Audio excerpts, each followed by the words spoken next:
And this is another reason I also tell artists, don't quit your day job. You're going to need capital to All fund right. your dream. Yes, All sir. right. Before you say anything, Autarchii, I just want to reason with this brethren. Because this reasoning here, something me and Autarchii reason about enough.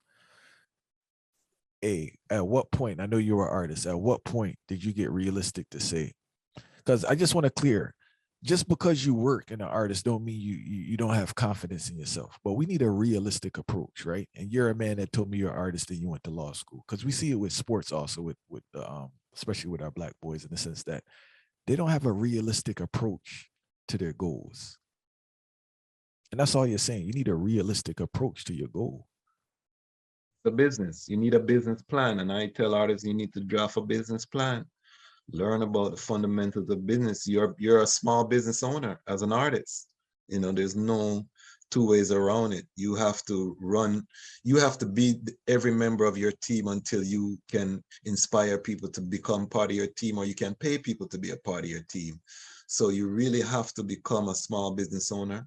And to do that, angel investment, capital, you need capital, seed funding to run any business. And as an independent artist, that seed capital most likely is going to come from your 9 to 5 job and your weekend job, where you're going to have to work from, touch up the thing, because you should be working at least 60 hours as a young man to build up your strength. You know what I mean?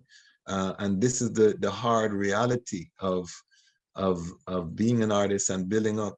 I have the most respect for people who are full-time artists, because as an attorney, I know that it's not a bed of roses, because artists come to I and I see behind the screen. So you may see a big artist and he gone on tour and beer things and it look nice, and don't know, say he had to pay. He actually coming off a tour with less money than he started with on the tour. People don't know them reality there, because you have to pay, and in between you're paying for hotel, you're paying for per diem, everything is coming out of your budget.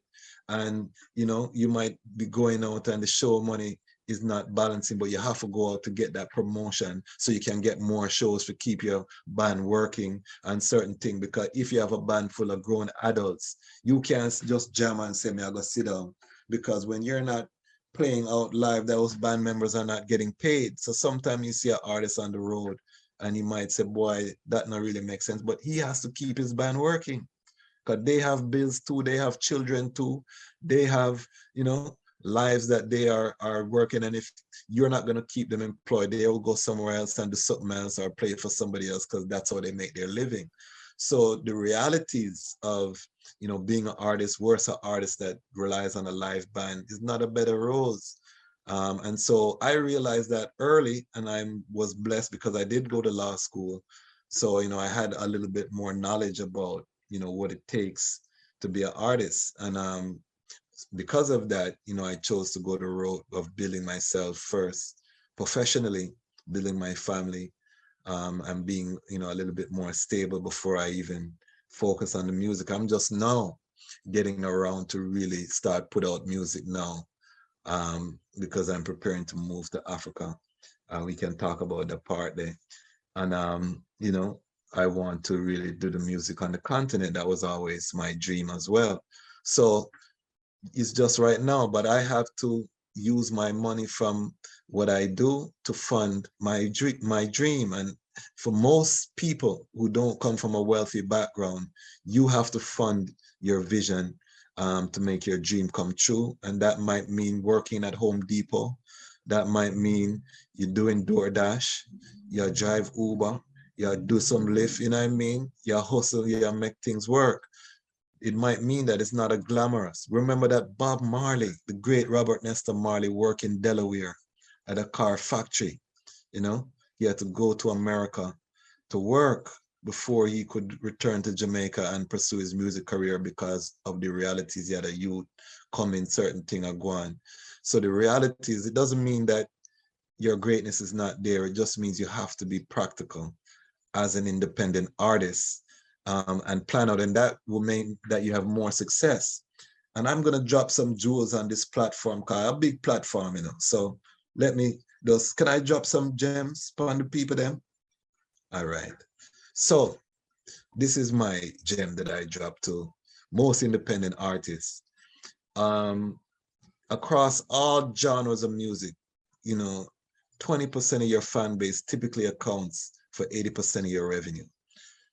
This is the concept of the super fan, meaning that you're going to have a core of your fan base that is providing most of your revenue. They're coming to your shows, they're buying the merch, everything where you do them plugging.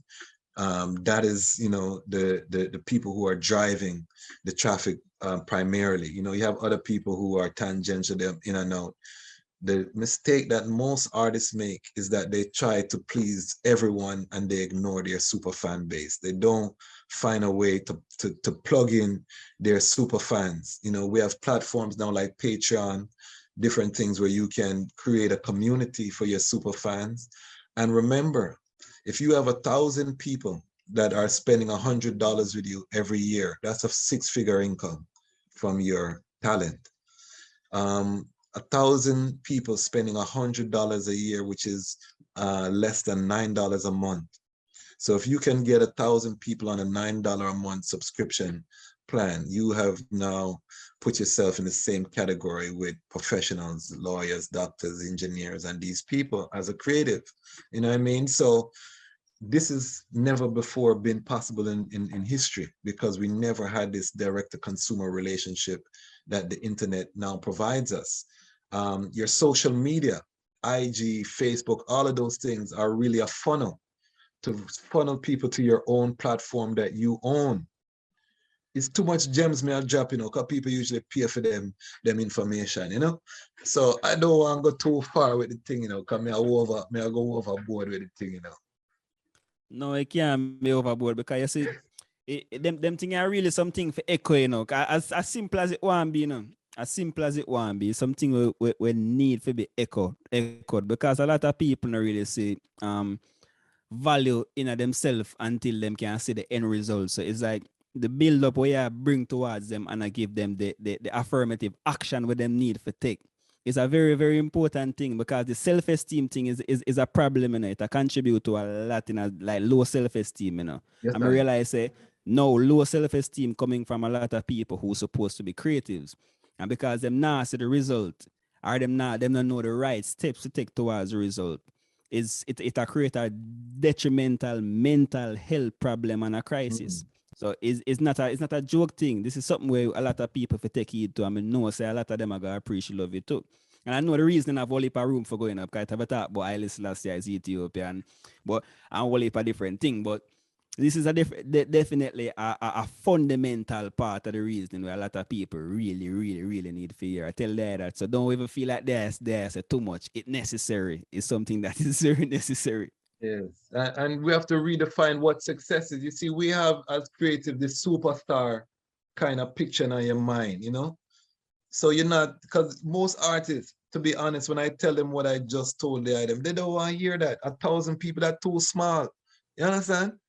We can't focus on that star.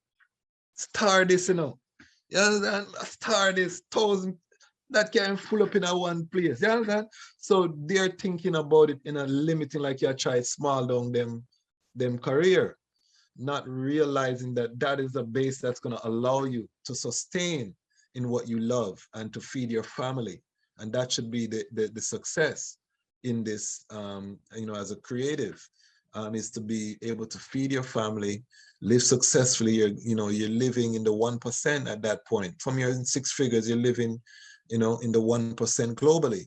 So, I think we have to redefine what success is. And I think if more artists were working toward those smaller goals, then we would have a lot more stable creative industry. We'd have more variety in terms of the offerings, because a lot of people drop out of the space because life takes over. You know what I mean? And we all know creatives that were, going at it at one time, passionate.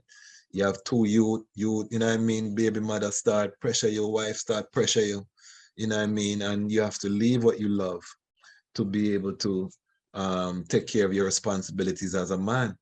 So we're now saying that in this new paradigm, the digital age, there, you can balance. That means that you can take care of your family responsibilities, but you can create a a vision of success that allows you to do your craft and to get paid from your craft full time and not have to, too much inconvenience. Because what I'm talking about is not easy.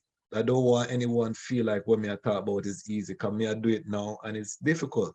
Because even someone like myself whose network is vast, just because my network is vast, don't mean that people are going to plug into what me I try give them. You know what I mean? I have to prove myself still as an artist because they may know me as an attorney. They may know me as a music business executive with JMC. They may know me as a Rastafari, actionist who, a community frontline person.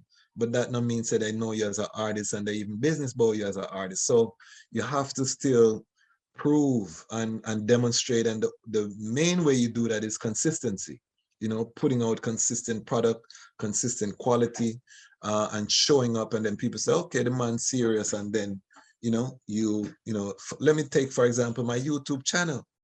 It's very difficult to grow. I probably know 10,000 people, not too much, maybe 1,000 people that, I could call and just get them to thing and they might see, but people are busy. It's not personal. It's not because they don't love why them don't come in or them not spread. It's because people are busy. And I think a lot of artists too take things personally. But we have to also understand in this era, we're being bombarded by content. You know what I mean? From you wake up a morning, your phone a ping, you have 20 different platforms, music a drop like rain. You know what I mean? New TV shows. You know what I mean? You have all kind of thing. You have Clubhouse, you have this, you have that. So the content and the way that people can occupy their time is also, more than ever before. So it's not personal, but you have to find a way to break through the noise.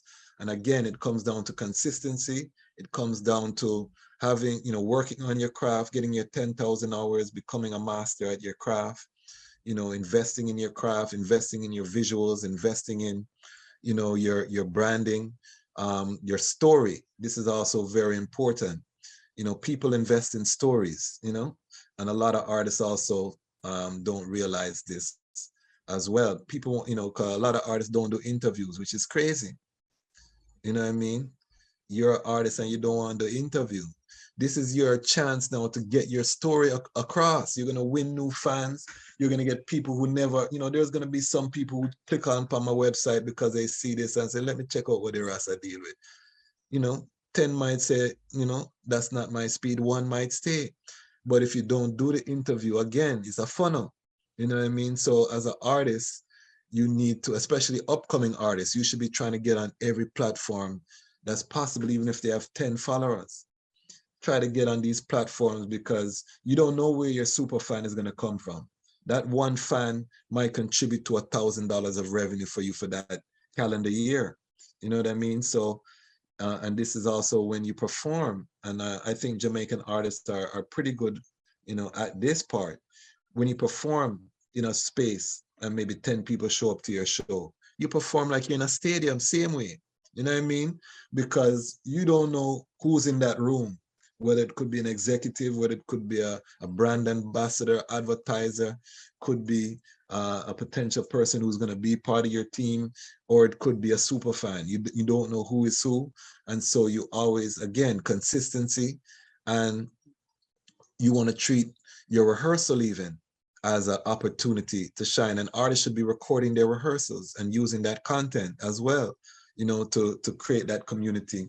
And I think I'm giving too much information and too much gems. And, me feel like say, you know what I mean? Coming out black people love freeness, me feel like say, them are going to take our man for granted. They're not going to book no consultation with the Rascal. Everything I give away for free. You know what I mean? Coming as a talk so. But you overstand.